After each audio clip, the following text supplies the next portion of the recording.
At 1:15 a.m. on a Tuesday in October, I was elbow deep in the guts of our century-old boiler when I heard Allison's car pull into the driveway.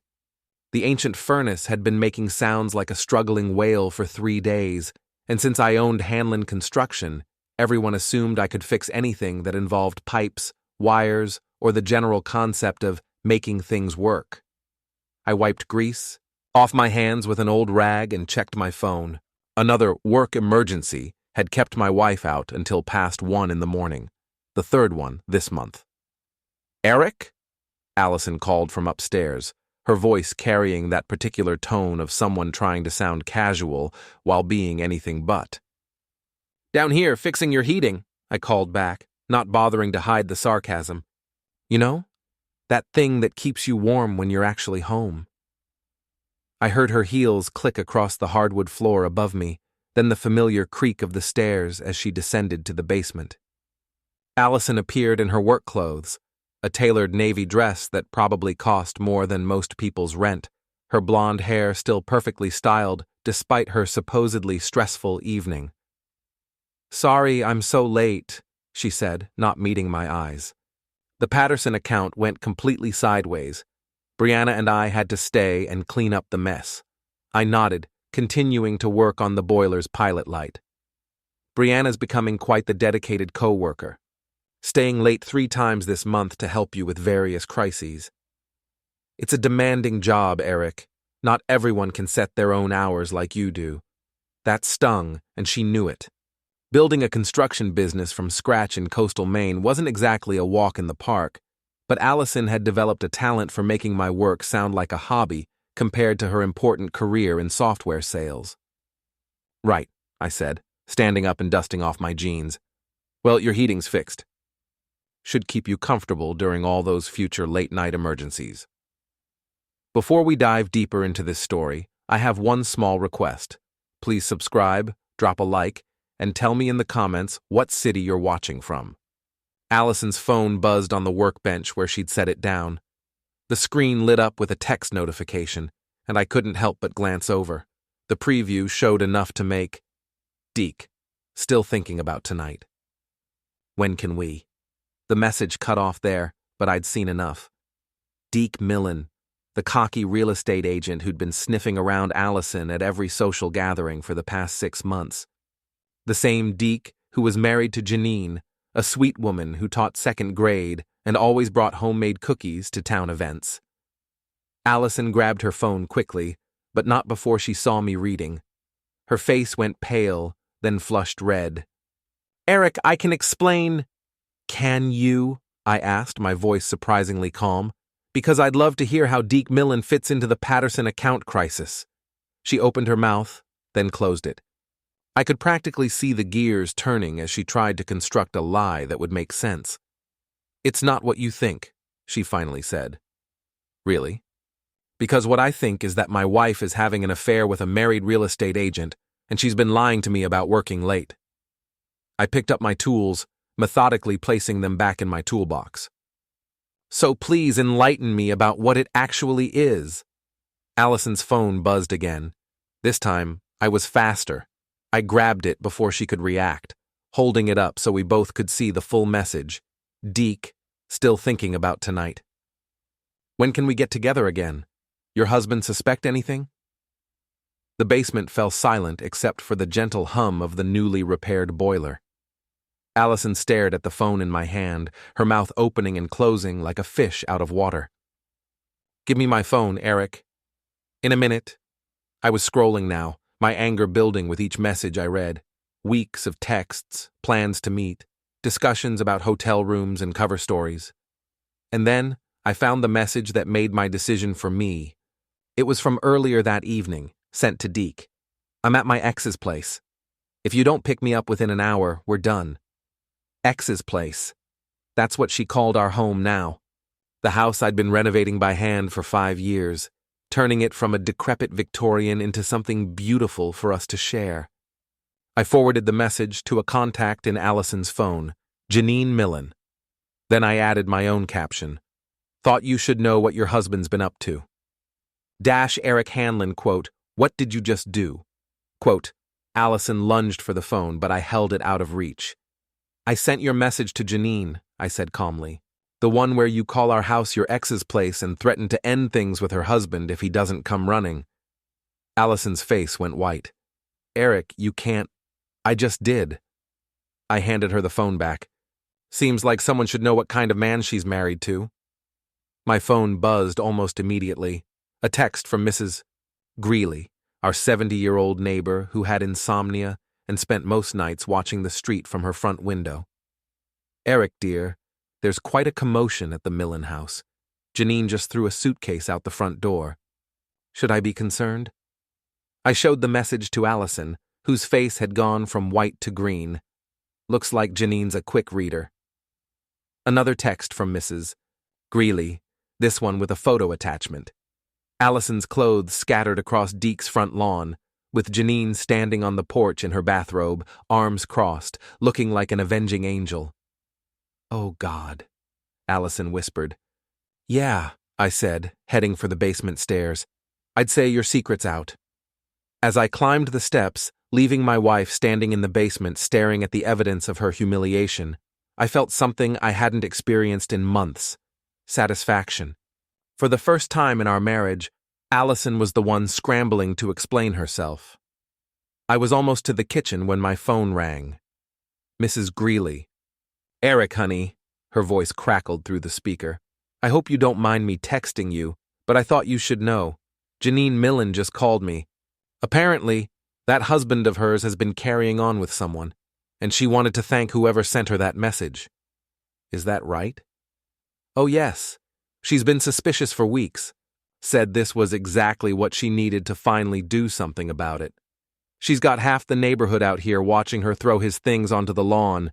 It's better than cable television." I couldn't help but smile. In a town of 8,000 people, news traveled fast, but scandal traveled at the speed of light. "Well, Mrs. Greeley, I hope everyone stays safe out there." "Oh, we will, dear." "And Eric? Whatever's going on between you and Allison, just remember, you've got friends in this neighborhood." I hung up, just as Allison appeared at the top of the basement stairs, her phone pressed to her ear. "Deke, you have to fix this," she was saying. "Your wife is throwing our business all over town. People are going to find out." She stopped when she saw me watching her. "Too late," I said. "People already know." As if on cue, both our phones started buzzing with notifications. Facebook, Instagram, text messages. Mrs. Greeley might have been 70, but she was tech-savvy enough to document Janine's midnight revenge and share it with half the town. Allison stared at her phone in horror as the notifications kept coming. Comments, shares, tags, our private business becoming very public, very quickly. "This is all your fault," she said, her voice shaking with rage. "My fault?" I laughed, but there was no humor in it. I'm not the one who was sneaking around with a married man. I just made sure his wife knew about it. "You ruined everything." "No, Allison. You did that all by yourself." I headed for the stairs, leaving her standing in the kitchen with her phone buzzing like an angry wasp. As I climbed to the second floor, I could hear her starting to cry. Not the gentle tears of remorse, but the angry sobs of someone whose carefully constructed lie had just collapsed around her. In our bedroom, I sat on the edge of the bed and looked around at the space we'd shared for 8 years. The antique dresser I'd restored, the crown molding I'd installed by hand, the windows I'd replaced last summer, our house, not her ex's place. My phone buzzed with another message from Mrs. Greeley. "The show's winding down over here, but I got some lovely photos if you're interested. That Janine's got quite an arm, got one of his shirts stuck in the maple tree." I typed back, "Thanks, Mrs. Greeley. I think I'll pass on the photos, but I appreciate the updates." "Of course, dear. Get some sleep. Tomorrow's going to be interesting." She was right about that. In a town like ours, this kind of scandal would be the talk of every coffee shop, beauty salon, and construction site by noon. Allison's carefully cultivated image as the successful, devoted wife was about to take a serious hit. I changed into pajamas and brushed my teeth, listening to Allison's voice downstairs as she made phone call after phone call, trying to do damage control. But some things couldn't be controlled, and some messes couldn't be cleaned up with smooth talking and strategic lies. When I finally turned off the light and settled into bed, Allison was still downstairs, still making calls. I could hear her voice getting more desperate with each conversation. For the first time in months, I fell asleep easily. I woke up to the smell of coffee and bacon, which should have been my first warning sign.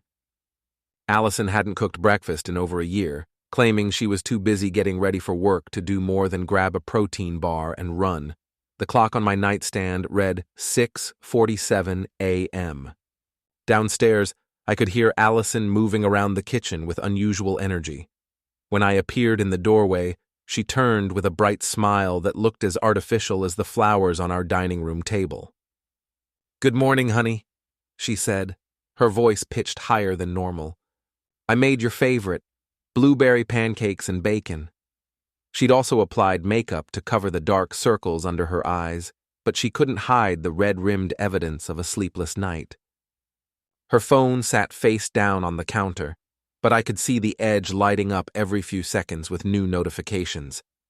"This is nice," I said, sitting down at the kitchen table. "What's the occasion?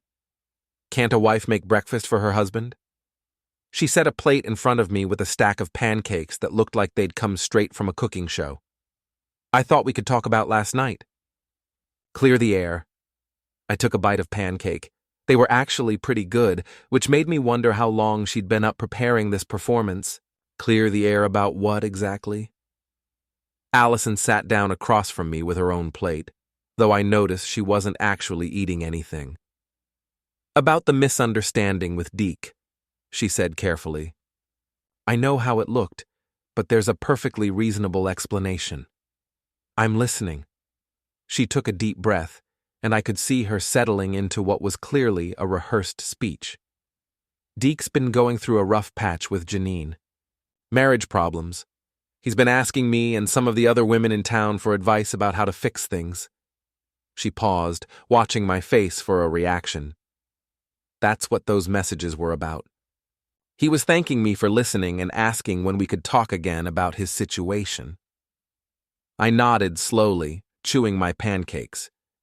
"And the part about me being suspicious?"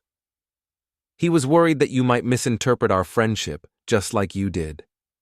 Her voice was gaining confidence now. "He didn't want to cause problems between us over something completely innocent." "Uh-huh. And last night's work emergency?" "Was exactly that. A work emergency. Brianna can verify every detail if you want to call her." I was almost impressed by the smoothness of her lie. If I hadn't seen months of flirtatious texts, if I hadn't watched her sneak around and make excuses, if I hadn't caught her calling our house her ex's place, I might have even believed her. "That's a good story, Allison," I said, cutting another piece of pancake. "Very believable." Hope flickered in her eyes. "So you understand? It was all just a big misunderstanding?" "Oh, I understand perfectly." I met her gaze across the table. "I understand that you think I'm stupid enough to believe that load of bullshit." Her face fell. "Eric, I understand that you've been planning this conversation since about 3 a.m., when you realized that your affair just became public knowledge." I stood up, taking my plate to the sink. "And I understand that you're more worried about your reputation than you are about our marriage." "That's not true, isn't it?" I turned to face her. "Because if you were actually sorry about cheating on me, this conversation would have started with an apology, not a lie about helping Deke with his marriage problems." Allison's phone started ringing. She glanced at it, and her face went pale. "Aren't you going to answer that?" I asked. It's Brianna." "Your alibi?" "Better take it. You might need to coordinate your stories." She answered the phone with a shaking hand. "Hi, Bree." Even from across the kitchen, I could hear Brianna's excited voice chattering at high speed. Allison's face grew paler with each word. "What do you mean, online?" Allison asked. "What pictures?" More rapid-fire chatter from Brianna. Allison closed her eyes. How many people have seen it? A pause. Oh, God. Okay, I'll figure something out. She hung up and stared at her phone like it was a venomous snake. Let me guess, I said. Mrs. Greeley's documentation of last night's events has gone viral? The whole town is talking about it, Allison whispered. Brianna says it's all over Facebook. Pictures of Janine throwing Deke's clothes out, screenshots of text messages, people commenting about… She trailed off. About what? About you and me. About our marriage. People are taking sides. I poured myself a cup of coffee and leaned against the counter. Which side is winning? She looked up at me with something like desperation. This isn't funny, Eric. My career could be ruined. My reputation. Should have thought of that before you started screwing around with a married man. I wasn't screwing around. The words came out as a shout, and she immediately looked around as if someone might have heard her through the walls. Right. You were just helping him with his marriage problems by meeting him at hotels and calling our house your ex's place. Allison's phone buzzed with a text message. She glanced at it and went even paler, if that was possible. What now? I asked. It's my boss, she said quietly. He wants to see me in his office first thing this morning. Ouch. I guess word travels fast in the professional world, too. She stood up abruptly, her chair scraping against the floor. I need to shower and get ready. I have to do damage control before this gets any worse. Good luck with that. She paused in the doorway, turning back to look at me. Eric, I know you're angry, but we need to present a united front here. If people think our marriage is falling apart, our marriage is falling apart, I said calmly. It fell apart the first time you lied to me about working late so you could meet Deke. One mistake doesn't have to end everything. One mistake? I laughed. Allison, I saw months of text messages. This wasn't one mistake. This was a sustained campaign of lying and cheating. She opened her mouth to argue, then seemed to think better of it. Instead, she turned and headed for the stairs. We'll talk about this tonight, she called over her shoulder, when you've had time to calm down and think rationally. After she left, I sat in the quiet kitchen finishing my coffee and thinking about the conversation we'd just had. Not once had she actually apologized. Not once had she admitted to doing anything wrong. Even caught red-handed, she was still trying to manipulate the situation to her advantage. My phone rang. Joe Martinez, my crew chief and the closest thing I had to a best friend. Morning, boss. Joe's gravelly voice came through the speaker. You doing okay? Word travels fast. My wife saw the whole thing on Facebook last night. Figured you might need someone to talk to. Joe had been with me since I started the business 6 years ago. He was a former Marine who'd done 2 tours in Afghanistan before coming home to Maine and discovering he had a talent for construction work. More importantly, he was the kind of man who showed up when you needed him. I'm okay, I said. Angry, but okay. You want to take the day off? I can handle the Riverside project. I thought about it. I could stay home, wallow in self-pity, and watch my marriage disintegrate in real time. Or I could go to work, focus on something productive, and let Allison deal with the consequences of her choices. No, I'll be there. Might be good to stay busy. You got it. And Eric? Whatever you need, you just say the word.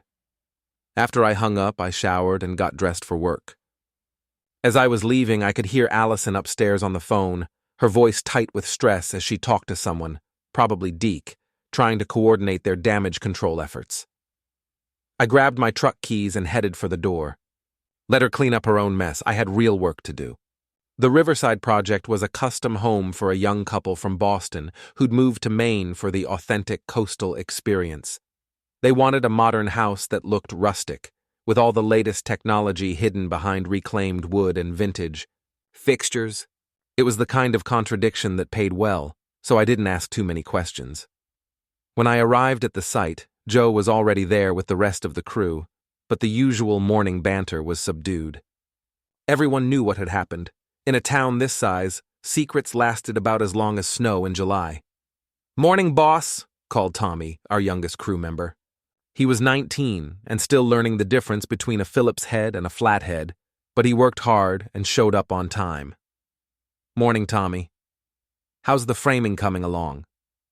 "Good, sir." Joe's got us ahead of schedule. The others, Mike, Steve, and Carlos, nodded their greetings but kept their eyes on their work. They were good men, the kind who minded their own business and got the job done, but I could feel their curiosity radiating like heat from a fire. Joe pulled me aside as the others got back to work. "You sure you're up for this today?" he asked quietly. "Because if you need to go home and sort things out..." "Things are sorted," I said. "My wife's been cheating on me with Deke Millen. Now the whole town knows about it. Not much left to sort." Joe nodded slowly. He'd been married to his high school sweetheart for 15 years and had 3 kids. The idea of infidelity was as foreign to him as speaking Mandarin. "What are you going to do?" "Right now? Build a house. After that, we'll see." We worked in companionable silence for the next few hours, the familiar rhythm of construction helping to quiet the chaos in my head. There was something therapeutic about measuring twice and cutting once, about taking raw materials and turning them into something solid and lasting. Around 10:30, my phone started buzzing with calls from numbers I didn't recognize. Reporters probably, looking for a statement about the Millen affair that was apparently becoming regional news. I let them all go to voicemail. At lunch, Joe and I drove to Murphy's Deli for sandwiches. The place was packed with the usual crowd of contractors, office workers, and retirees, but conversation stopped when we walked in. I could feel every eye in the place tracking my movement to the counter. "Eric!" Murphy himself came out from behind the register, a sympathetic expression on his weathered face. "How you holding up, son?" "I'm fine, Murphy. Just need a couple of sandwiches." "On the house," he said, waving away my money. "And if you need anything at all, you just let me know." As we waited for our order, I became aware of the whispered conversations happening at tables around us. Fragments of words floated over. "Can't believe she... always seemed so... poor Eric." Joe leaned closer to me. "You want to get out of here?" "No," I said firmly. "I'm not hiding from this." Our sandwiches came up, and we found a table in the corner. I'd just taken my first bite when the door chimed and Mel Richardson walked in. Mel was Allison's best friend, a sharp-tongued real estate agent who'd never liked me and had never bothered to hide it. She spotted me immediately and marched over to our table, her heels clicking on the linoleum floor like gunshots. "Eric Hanlon," she said, loud enough for half the restaurant to hear. "I hope you're proud of yourself." I looked up at her calmly. "Hi, Mel. How's business? Don't you dare act casual with me," she snapped. "Do you have any idea what you've done to Allison? She's humiliated. Her career is in jeopardy, all because you couldn't handle a little marital bump like an adult." Joe started to stand up, but I put a hand on his arm. "A little marital bump?" I repeated. "Is that what we're calling adultery now?" "It was a mistake." "People make mistakes, Eric. Mature people work through them instead of airing their dirty laundry all over town." "Funny thing about dirty laundry, Mel. It only smells bad if you let it sit around instead of dealing with it." Her face flushed red. "Allison is a good woman who made one bad decision. She doesn't deserve this public humiliation." "You're right," I said, standing up. "She doesn't deserve public humiliation. She deserves a husband who trusts her and a marriage built on honesty and respect. Unfortunately, she threw all that away when she decided Deke Millen was more interesting than her wedding vows." "You're being ridiculous." "Am I?" I pulled out my phone and scrolled to one of the text messages I'd screenshot the night before. "Let me read you something your good friend sent to her lover. Eric's working late again. He's so predictable. We could have the whole evening together and he'd never know." Mel's mouth opened and closed without sound. "Here's another one," I continued. I can't wait to be done with this charade. Living with him is like being married to a piece of furniture. The entire restaurant had gone silent now. Everyone was listening to our conversation with the rapt attention usually reserved for soap operas. That's private, Mel stammered. It was private, I agreed. Right up until your good friend decided to make it public by getting caught.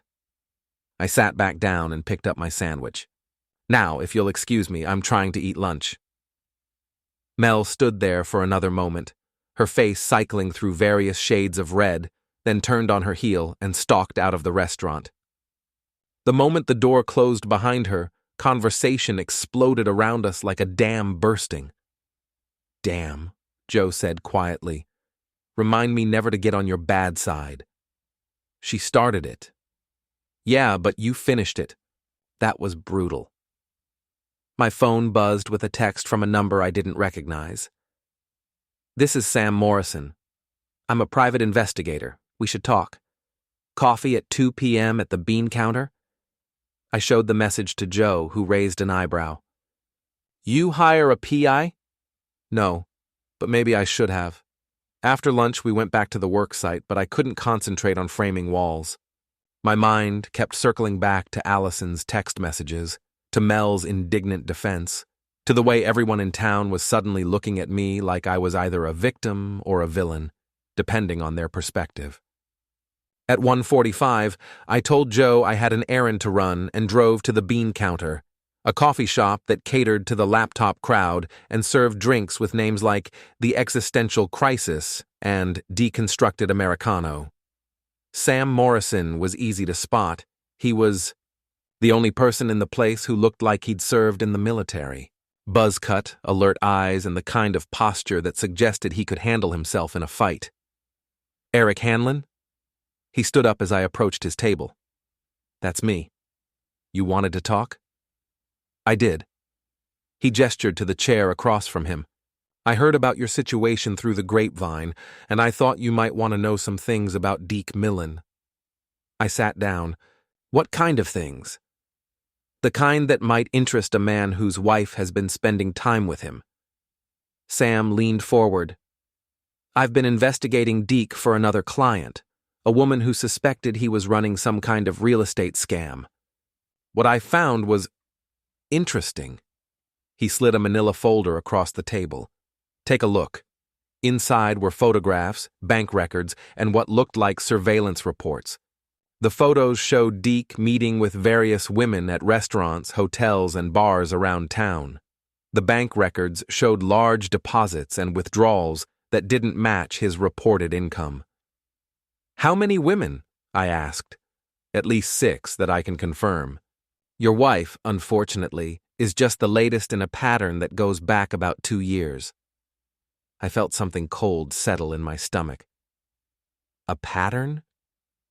Deke targets married women with money or connections.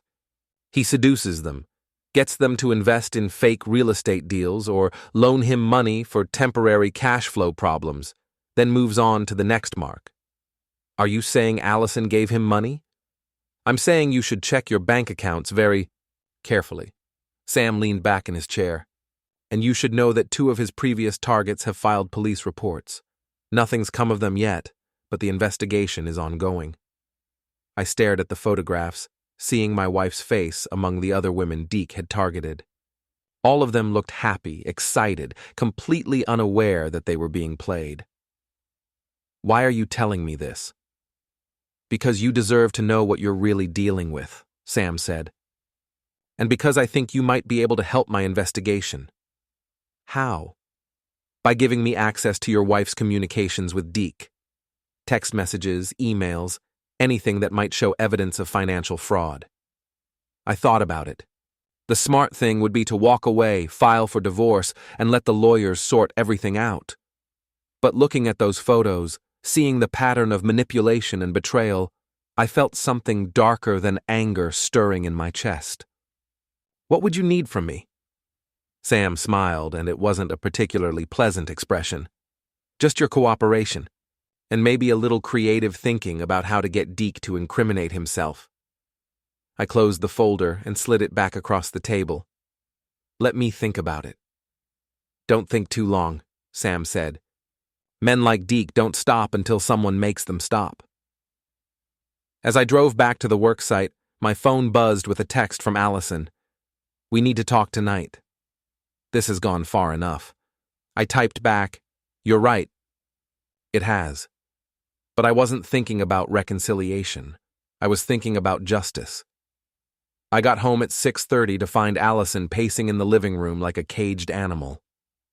She'd changed out of her work clothes into jeans and a sweater, casual armor for what she clearly expected to be a difficult conversation. How was your meeting with your boss? I asked, hanging my jacket on the coat rack. Terrible, thanks to you. Her voice was tight with controlled anger. I'm suspended pending an internal review of my personal conduct and its impact on company reputation. That sucks. That sucks? She whirled to face me. That's all you have to say? My career is in ruins because of your petty revenge, and you think it sucks? I walked to the kitchen and grabbed a beer from the refrigerator. Want one? I want you to fix this. Fix what exactly? I opened the beer and took a long sip. Your affair? Your lies? The fact that half the town watched Janine Millen throw Deke's clothes onto the lawn? I want you to call Janine and tell her it was all a misunderstanding. Tell her those text messages were taken out of context. I laughed. You're kidding. I'm serious. Allison moved closer, and I could see the desperation in her eyes. We can fix this, Eric. We can tell everyone it was just a big mistake, that we're working through our problems together. And why would I want to do that? Because I'm your wife. Because we took vows. Because 8 years of marriage should count for something. I set my beer down on the counter and looked at her. Really looked at her. She was still beautiful. Still the woman I'd fallen in love with a decade ago. But there was something different in her face now. Something calculating and cold that I'd been too blind to see before. You're right, I said. 8 years should count for something. So should trust, honesty, and fidelity. But apparently, those things counted for less than whatever thrill you got from sneaking around with Deke. It wasn't like that. Then what was it like? Explain it to me, Allison. Make me understand how a happily married woman ends up calling her home her ex's place and planning hotel meetings with another man. She opened her mouth, then closed it again. For a moment, I thought she might actually tell me the truth. Instead, she went back to her script. I made a mistake, she said. One mistake. But it's over now, and we can move past it if you'll just stop lying to me. The words came out louder than I intended, and Allison actually took a step back. I know about the others, Allison. I know Deke's been running this same game on married women all over town.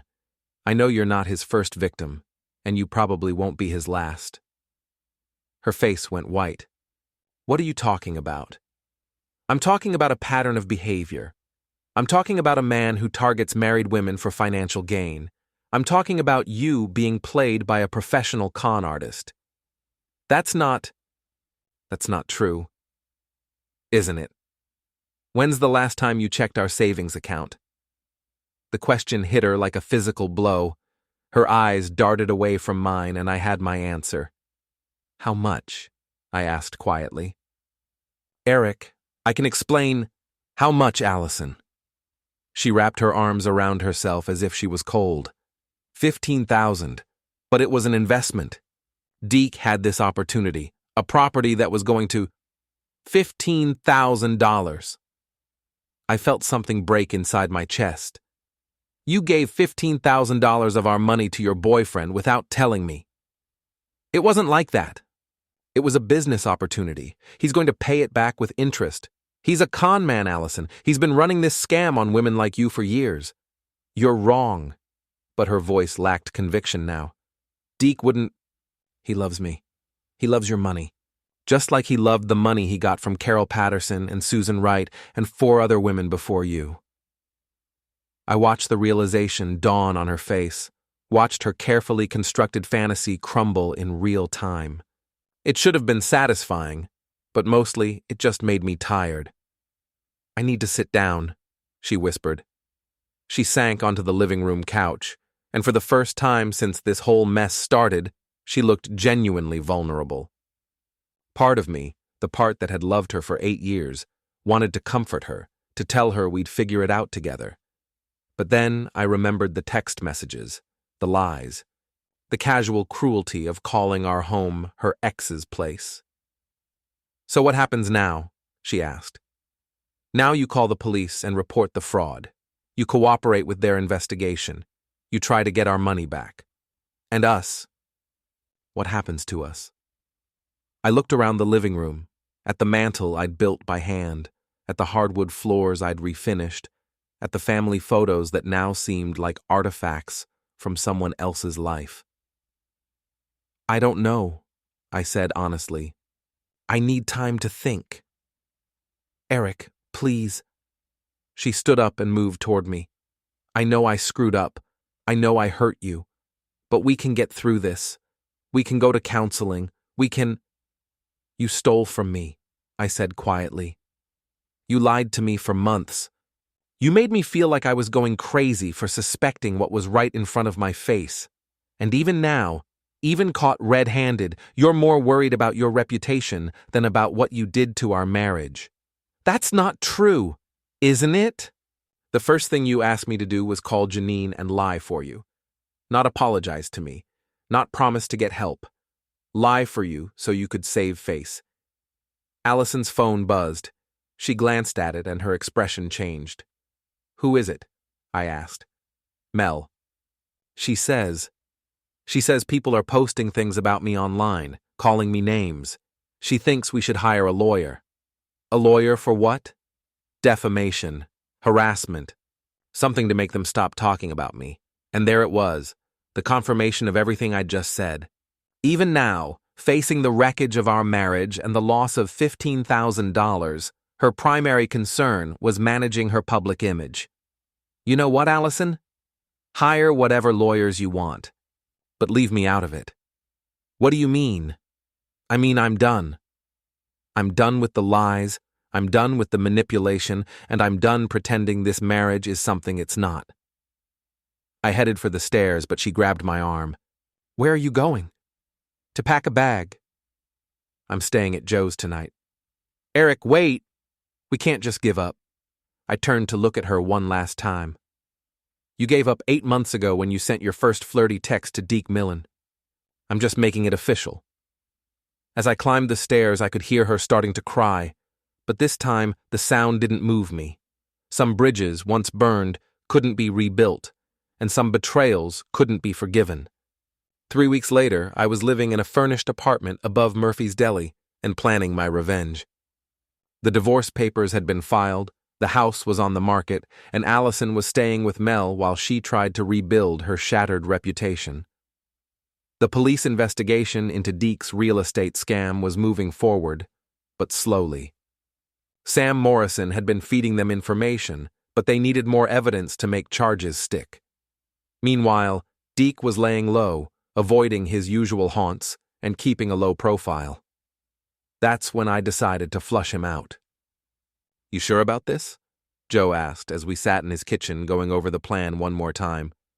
"Because once you start this ball rolling, there's no stopping it." "I'm sure." Sam leaned back in his chair. "The recording equipment is voice-activated and virtually invisible. All you have to do is get them talking about the money." "And if they don't take the bait?" "They will," Sam said confidently. "Deke's desperate. His other marks have dried up.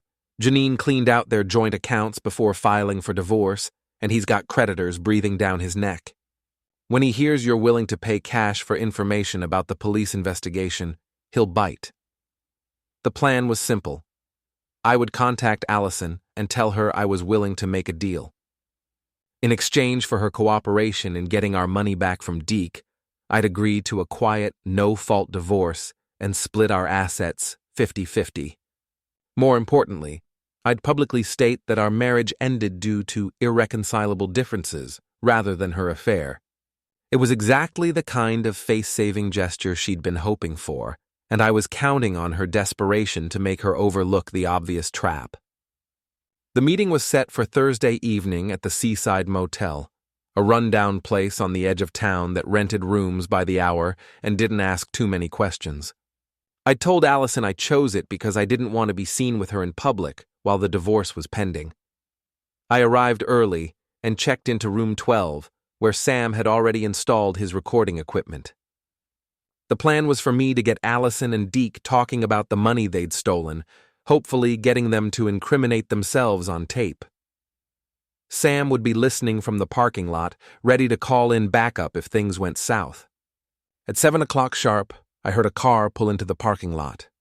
Through the thin curtains, I could see Allison's Honda with Deke in the passenger seat. They sat in the car for several minutes, clearly having an intense conversation before finally getting out and walking to my door. Allison knocked softly. "Eric?" "It's me." I opened the door and stepped back to let them in. Allison looked nervous but hopeful. Deke looked like a man who'd rather be anywhere else in the world. "Thanks for agreeing to meet," Allison said, perching on the edge of the bed. "I know this is awkward, but I think we can work something out that benefits everyone." "I'm listening." Deke cleared his throat. "Before we start, I want you to know that I never meant for things to get so complicated. What happened between Allison and me, it just happened. We didn't plan it." "Right," I said. "It just happened that you seduced my wife and convinced her to give you $15,000 of our money." "It wasn't like that," Deke protested. "The money was a legitimate business investment. I fully intend to pay it back." "When?" "Soon. I've got several deals in the works." "Cut the shit, Deke." I sat down in the room's single chair and looked him in the eye. "I know about Carol Patterson. I know about Susan Wright. I know about all the other married women you've scammed over the past 2 years. His face went pale. "I don't know what you're talking about." "Sure you do. The police certainly know what I'm talking about. They've been building a case against you for months." Allison looked back and forth between us, confusion clear on her face. "What case? What are you talking about?" "Your boyfriend is a con artist, Allison. He targets married women, seduces them, gets them to invest in fake real estate deals, then disappears with their money." "That's not true." But her voice lacked conviction. "Ask him about the property he wanted you to invest in," I suggested. "Ask him for the deed, the survey, the title search. Ask him for any documentation that proves this amazing investment opportunity actually exists." Deke was sweating now. "Eric, look, maybe we got off on the wrong foot here. If you're worried about the money—" "I'm not worried about the money," I interrupted. "I'm worried about my wife being involved with a criminal." "Criminal?" Allison's voice was barely a whisper. "The police are calling it wire fraud and theft by deception," I said. "Federal charges. We're talking about serious prison time." Deke jumped to his feet. "You're bluffing." "Am I?" I pulled out my phone and scrolled to a contact. "Should I call Detective Morrison and ask him to come down here and explain the charges to you personally?" "Wait." Deke held up his hands. "Just wait. Let's talk about this rationally." "I'm listening." He began pacing the small room like a trapped animal. "Okay, maybe some of my business practices have been irregular, but I never meant to hurt anyone. And I can make it right." "How?" "I can pay back the money. All of it. Your $15,000 plus the money I borrowed from the other women." "Borrowed?" I laughed. "Is that what we're calling it?" "I have access to funds," Deke continued desperately. "I can have the money transferred by tomorrow morning." Allison was staring at him with growing horror. "Deke, what is he talking about? What other women?" "It's not what you think, baby." "These women, they were just business associates." "Business associates." Her voice was rising now. "You told me I was special. You told me you loved me. I do love you." "This is different." "Different how?" She stood up and moved toward him. "How many women, Deke?" How many other wives did you seduce while you were telling me I was the love of your life? Deke looked like he wanted to bolt for the door. Allison, please, let me explain. Explain what? That everything you told me was a lie? That I destroyed my marriage for a con man? Your marriage was already over. You said so yourself. Wrong thing to say. Allison's face went white with rage. My marriage was over because you convinced me it was over. You spent months telling me I deserved better, that Eric didn't appreciate me, that we were meant to be together. We are meant to be together. No, we're not, she was shouting now. We're not meant to be together because you're a liar and a thief and I was just another mark. Deke made the mistake of reaching for her. Baby, calm down. She slapped him, hard. The sound echoed in the small room like a gunshot. Don't touch me. Don't ever touch me again. Deke stumbled backward, holding his cheek. You crazy bastard. And that's when I decided the charade had gone on long enough. I think we're done here, I said, standing up. Done? Allison turned to me, tears streaming down her face. Eric, I'm so sorry. I know I screwed up, but now I understand. You understand that you got played, I said. That doesn't undo the 8 months of lies and betrayal. But if we know the truth now, the truth is that you chose to believe a con man instead of trusting your husband. The truth is that you gave away $15,000 of our money without asking me. The truth is that you called our home your ex's place and couldn't wait to be done with our charade of a marriage. She flinched as if I'd hit her. You recorded our conversations? I didn't have to. You said all of that in text messages to your boyfriend. Deke was edging toward the door. Look, this is getting out of hand. Maybe I should go. You're not going anywhere, I said calmly. At least not until Detective Morrison gets here. You called the police? Allison's voice was barely a whisper. I called them 20 minutes ago. They should be here any moment.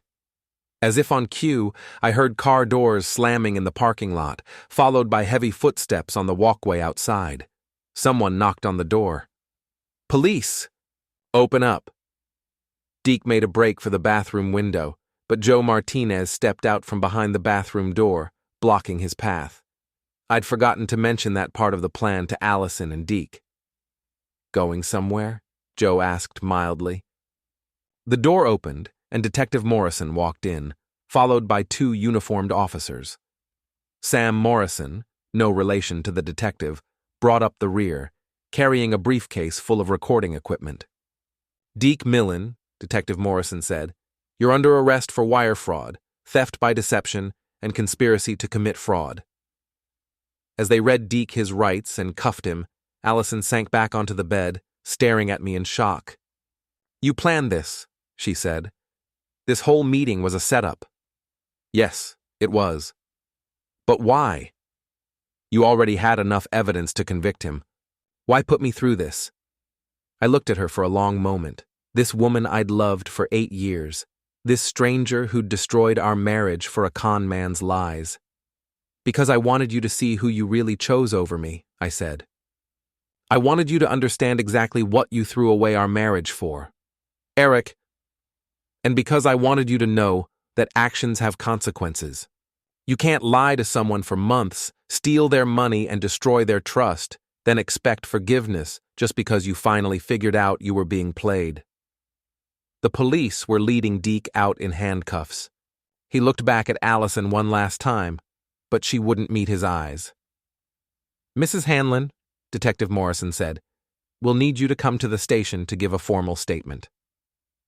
She nodded numbly. After everyone else had left, Allison and I stood alone in the shabby motel room.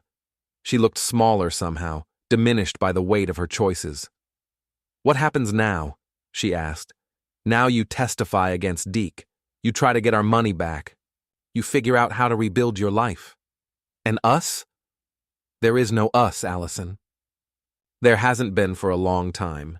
She started to cry then. Not the angry tears of earlier, but the quiet, broken sobs of someone who finally understood what they'd lost. I walked to the door and paused with my hand on the handle. For what it's worth, I said.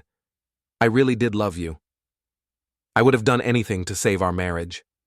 But you have to want to save something before it can be saved. I left her there in that cheap motel room, crying over the wreckage of the life she'd chosen to destroy.